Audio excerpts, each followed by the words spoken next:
Shalom Bapak Ibu dan Saudara yang dikasihi oleh Tuhan.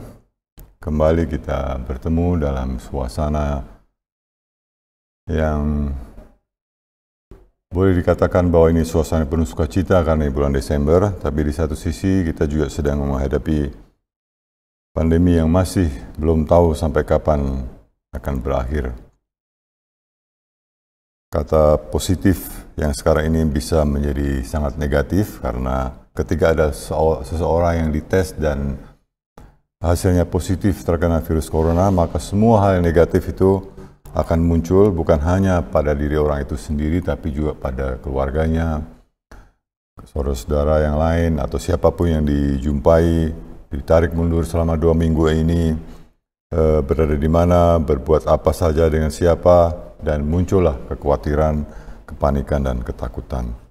Dunia terasa semakin gelap.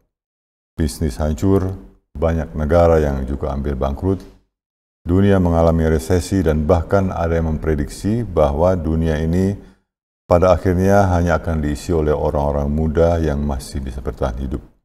Sebab orang yang berusia lanjut dan anak-anak hampir semuanya menjadi korban keganasan virus corona ini. Ya, kita berdoa supaya prediksi ini tidak terjadi.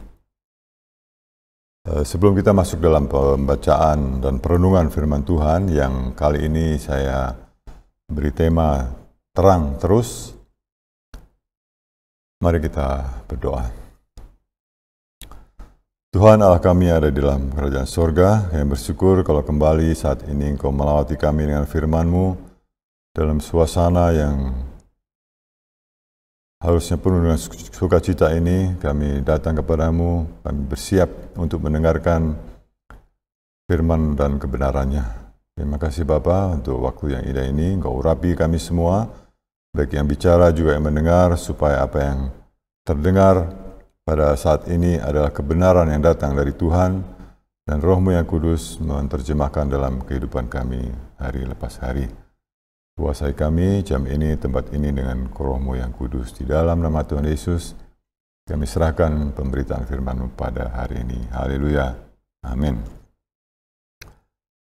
Baik, kita akan membaca nanti dalam satu perikop khusus tentang Natal.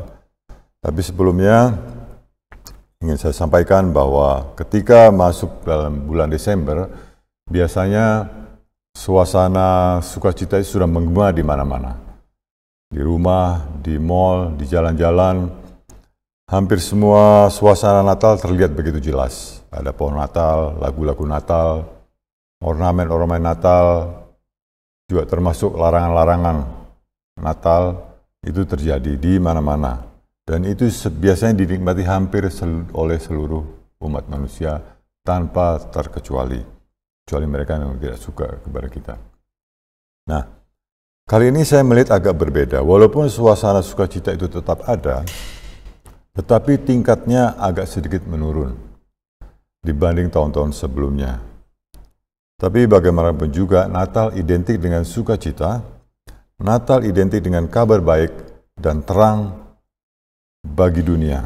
Karena itulah kita harus tetap menunjukkan terang itu, sehingga dunia ikut merasakan sukacita, sebab anak Allah turun ke dunia dengan misi untuk menyelamatkan umat manusia. Pertanyaannya adalah, bagaimana supaya kita bisa tetap bersinar? Bagaimana kita tetap bisa bersukacita ketika kegelapan melanda dunia, seperti pandemi yang masih kita belum tahu kapan akan berakhir ini?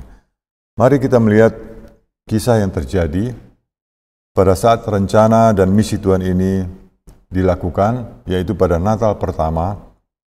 Pada waktu itu, saya percaya bahwa Tuhan memilih Maria dan Yusuf untuk melaksanakan misinya ini bukan asal pilih, dan kita akan belajar dari kedua anak muda ini agar terang yang ada dalam diri kita tetap bercahaya dan sukacita tetap terpancar dalam diri kita dan hidup kita, sehingga semua orang bisa melihat kebaikan-kebaikan yang ada dalam diri kita dan memuliakan Bapa kita yang di surga.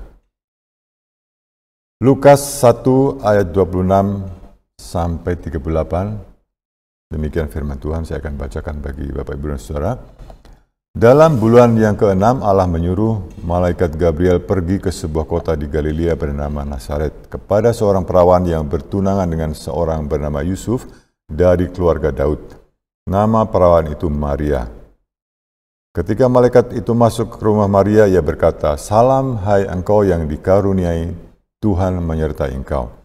Maria terkejut mendengar perkataan itu, lalu bertanya dalam hatinya, "Apakah arti salam itu?" Kata malaikat itu kepadanya, "Jangan takut, hai Maria, sebab engkau beroleh kasih karunia di hadapan Allah. Sesungguhnya engkau akan mengandung dan akan melahirkan seorang anak laki-laki, dan hendaklah engkau menamai dia Yesus. Ia akan menjadi besar dan akan disebut Anak Allah yang Maha Tinggi, dan Tuhan Allah akan mengaruniakan kepadanya tahta Daud, bapa leluhurnya, dan dia akan menjadi raja atas kaum keturunan Yakub sampai selama-lamanya, dan kerajaannya tidak akan berkesudahan." Kata Maria kepada malaikat itu, "Bagaimana hal itu mungkin terjadi karena aku belum bersuami?" Jawab malaikat itu kepadanya, "Roh Kudus akan turun atasmu, dan kuasa Allah yang Maha Tinggi akan menaungi engkau. Sebab itu, anak yang akan kau lahirkan itu akan disebut kudus, Anak Allah. Dan sesungguhnya Elisabet sanakmu itu, ia pun sedang mengandung seorang anak laki-laki pada hari tuanya, dan inilah bulan yang ke-6 bagi dia yang disebut mandul itu. Sebab bagi Allah tidak ada yang mustahil." Kata Maria, "Sesungguhnya aku ini adalah hamba Tuhan, jadilah padaku menurut perkataanmu itu." Lalu malaikat itu meninggalkan dia. Mari kita belajar dari Maria. Ini yang pertama. Ketika kita membaca atau melihat kisah Yusuf dan Maria ini, banyak di antara kita yang tidak tahu betapa stresnya mereka berdua. Ada satu lagu yang berjudul Breath of Heaven atau Mary's Song, pujian Maria, yang dinyanyikan oleh salah satu penyanyi rohani Amerika. Dalam lagu itu, Maria berkata atau bertanya kepada Tuhan, "Do you wonder as you watch my face, if a wiser one should have had my place? But I offer all I am for the mercy of your plan." Seolah Maria bertanya, keputusan Tuhan itu, apakah ada orang yang lebih baik dari dia? Tapi bagaimanapun juga, saya menyerahkan diri saya untuk kebaikan dan kemuliaan nama Tuhan. Nah, saya membaca dari beberapa referensi bahwa Maria pada saat itu umurnya tidak lebih dari 14 atau maksimal 15 tahun. Seorang anak remaja yang belum jadi pemudi, apalagi seorang perempuan dewasa. Tetapi apa yang dialaminya merupakan hal yang tidak mudah untuk dilalui. Dan inilah perjalanan pertama yang kita harus teladani, bagaimana Maria dihadapkan pada dua pilihan di mana keputusannya akan berakibat antara membuat terang dan sukacita itu tetap bersinar atau sebaliknya menjadi padam. Ketika pertama kali malaikat menghampiri dan berbicara kepadanya, pikiran Maria dipenuhi dengan bermacam pertanyaan dan hatinya diliputi kegelisahan, kekhawatiran, atau bahkan ketakutan. Dan ini bisa membuat sukacita itu hilang, terang itu menjadi padam. Mari kita membayangkan bagaimana perasaan Maria pada waktu itu. Dalam usia 13-14 tahun dia hamil. Status dia masih seorang perawan. Belum pernah berhubungan badan dengan siapapun juga. Nah, bayangkan kalau dia menghadap ke orang tuanya dan berkata, "Ma, Pa, aku hamil." Lalu orang tuanya bertanya, "Siapa bapaknya?" Dan dia menjawab, "Tuhan." Kalau kita sebagai orang tua berhadapan dengan anak seperti itu, saya percaya kita tidak akan bisa menerima begitu saja. Salah-salah piring atau tangan yang melayang ke mukanya Maria. Nah, ketika dia berhadapan dengan teman-temannya, bagaimana dia bisa menceritakan itu? Dan yang terutama, ketika dia bertemu dengan Yusuf, tunangannya, apakah dia bisa dengan tenang menyampaikan kabar bahagia yang dia terima itu? Dan bagaimana respon Yusuf ketika mendengar pengakuan seperti itu? Sementara dia tahu persis bahwa mereka belum pernah sama sekali melakukan hubungan sebagai suami istri. Saya percaya Maria berada pada situasi yang sangat menakutkan.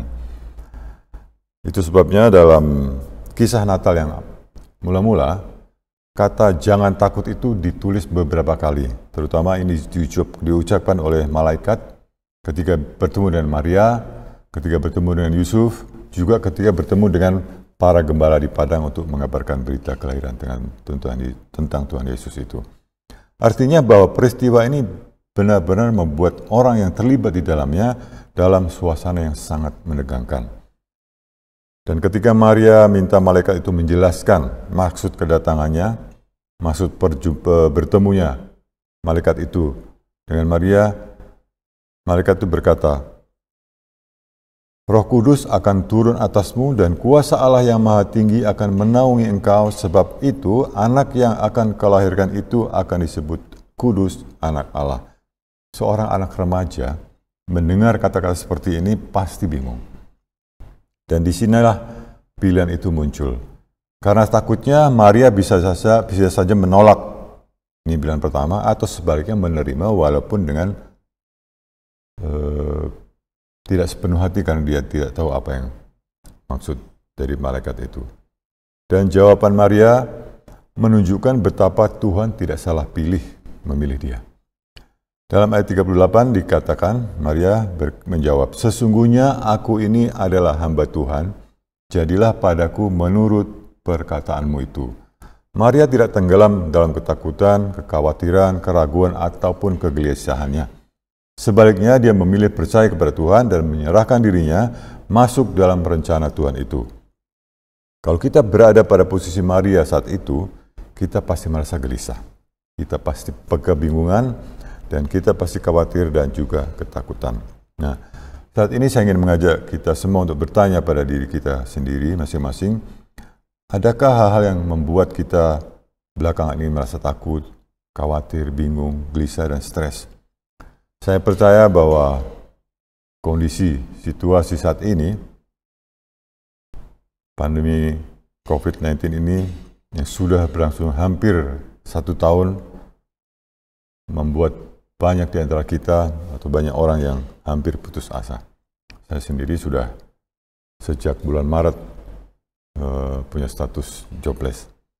Tapi banyak saudara yang mengalami hal yang sama. Usahanya mandek, pekerjaan hilang, bisnis sepi, sementara kebutuhan, tagihan, dan semuanya tetap tidak bisa menunggu. Stres, dan kita tidak tahu apa yang terjadi tahun depan. Tapi marilah kita belajar dari Maria. Dia memilih percaya kepada Tuhan dan menerima rencananya. Penyerahan penuh inilah yang membuat terang dan sukacita dalam diri kita bersinar dan terus terpancar.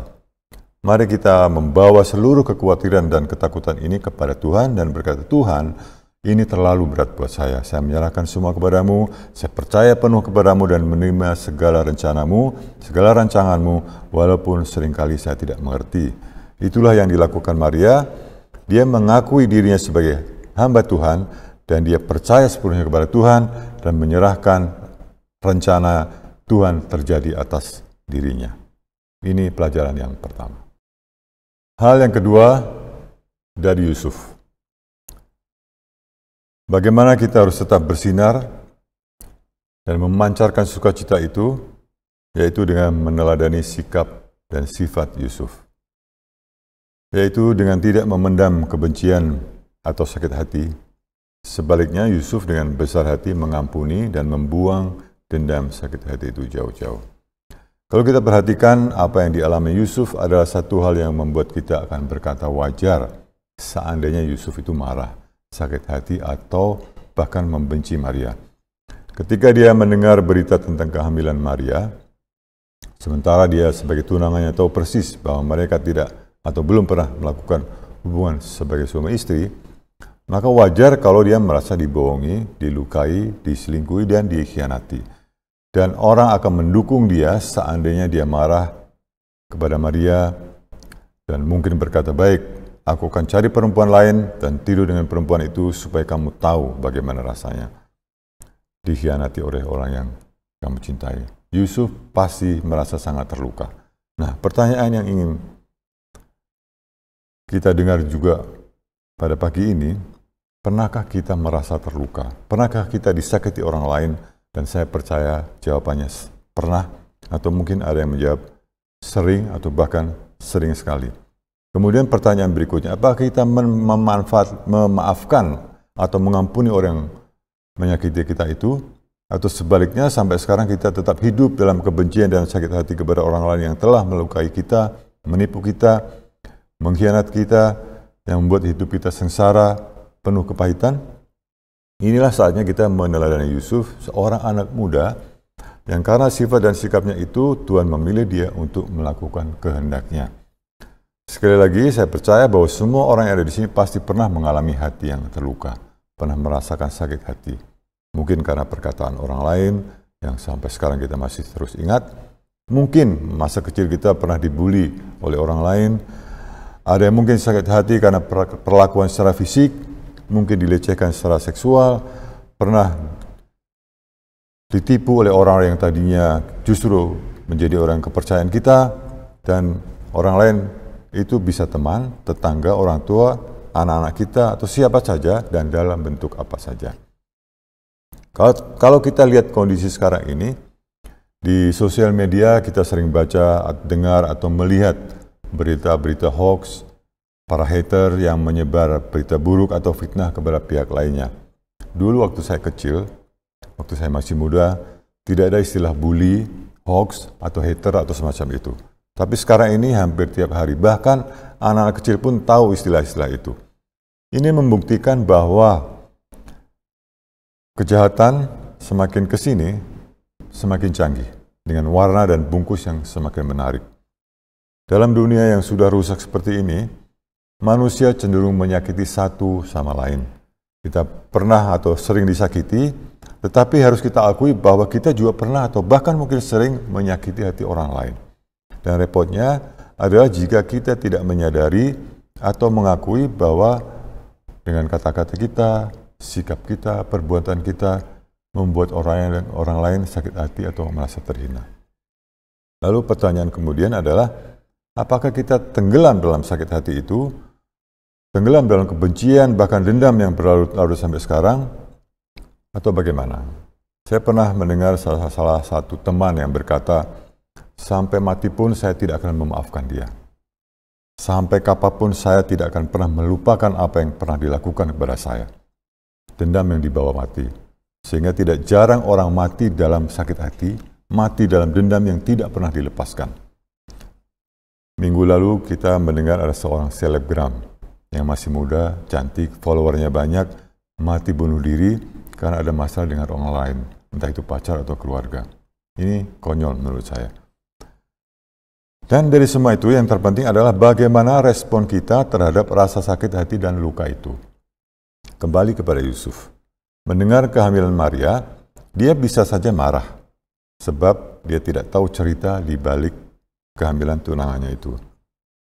Bayangkan saja, ketika kita sedang mempersiapkan hari pernikahan, sudah menyewa gedung, sudah menyebar undangan, sudah menunjuk wedding organizer untuk mengatur semuanya, sudah membayangkan momen yang paling menyenangkan dalam hidup kita, tiba-tiba calon istri kita itu datang menyapa dengan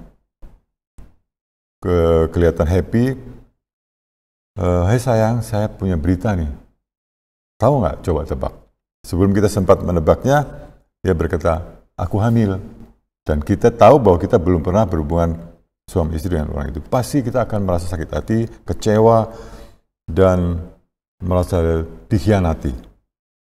Nah, seandainya saja waktu itu Tuhan melalui malaikatnya bertemu dan bicara kepada Maria dan ada Yusuf sekalian, berdua, saya pikir situasi akan berbeda.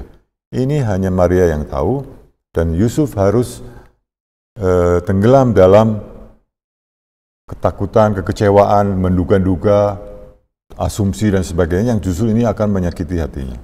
Nah, ketika sebaliknya misalnya malaikat menjumpai mereka berdua dan menyapa, "Hey guys, ada berita untuk kalian berdua. Maria akan hamil oleh Roh Kudus, akan mengandung anak Allah, dan kalian akan menamakan dia Yesus. sebab Dia akan menyelamatkan umat manusia dan dari hukuman dosa, dan seterusnya. Pasti dengan segera mereka menjawab, siap. Ini beda. Tetapi waktu itu hanya Maria yang ditemui malaikat. Yusuf tidak tahu menau, sehingga untuk sementara waktu dia mengalami depresi, kebingungan, kemarahan, yang barangkali membuat dia sulit untuk tidur tenang. Dan rupanya Tuhan menguji Yusuf dengan cara ini. Tuhan mau tahu apa Yusuf orang yang penuh belas kasihan, mau mengampuni, tidak membalas kejahatan dengan kejahatan, atau sebaliknya, dia marah, berbuat kasar kepada Maria, dan dendam dan sebagainya. Semua ini untuk membuktikan bahwa Tuhan tidak salah pilih. Saya akan membacakan satu perikop dari Matius. Ini mengenai Yusuf yang mungkin dia terkejut tapi dia tidak marah, tidak merasa sakit hati, dan tidak ingin membalas dendam. Sebaliknya dia memilih untuk mengampuni dan membuang rasa sakit hati itu. Matius 1 ayat 18. Kelahiran Yesus Kristus adalah seperti berikut. Pada waktu Maria ibunya bertunangan dengan Yusuf, ternyata ia mengandung dari Roh Kudus sebelum mereka hidup sebagai suami istri. Ini yang penting. Karena Yusuf suaminya seorang yang tulus hati dan tidak mau mencemarkan nama istrinya di muka umum, ia bermaksud menceraikannya dengan diam-diam.